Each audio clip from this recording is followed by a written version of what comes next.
Police की नफरीन ज़बान पार की तरफ पेशकदमी बाकायदा तौर पर शुरू कर दी है?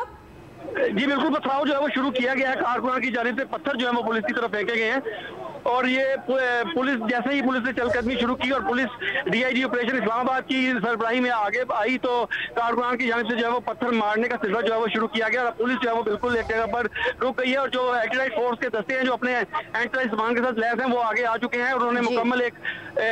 जो एहसार है वो बना लिया है शील्ड के साथ ताकि किसी भी एहलकार को पत्थर जो है वो न लगे और किसी किस्म का नुकसान जो है हम देख रहे हैं कि जो पीटीआई के कारकुनान इस वक्त मौजूद हैं उनके हाथों में डंडे भी हैं। क्या इस पूरी तैयारी के साथ फोर्स आई है कि इनका मुकाबला कर सकेगी?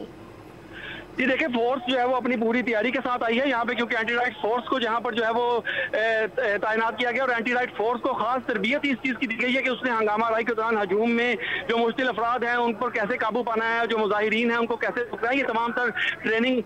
जो है वो एंटी राइट फोर्स ने जो है वो हासिल कर रखी है। तो जो तमाम साजो सामान के साथ एंटी राइट फोर्स है यहाँ पर दस्ते तैनात किए गए हैं। लीड फोर्स के एहलकार जो डीआईजी ऑपरेशन के साथ है, फिर से पुलिस की तरफ से पेशकदमी जो है वो की जा रही है और पुलिस जो है वो आगे बढ़ रही है और कारकुनों को ये बताया जा रहा है कि उनके पास वारंट गिरफ्तारी मौजूद है जिस बिना पर वो इमरान खान को गिरफ्तार करने के लिए यहाँ पर आए हैं। तमाम कारकुनान और जो पुलिस है वो बिल्कुल आमने सामने हो चुके हैं और पुलिस जो है वो उनको बता रही है कि वो यहाँ पर गिरफ्तार करने के लिए आए, जबकि कारकुनान जो है वो उनकी बात सुनने को तैयार नहीं और शदीद नारेबाजी जो है वो की जा रही है।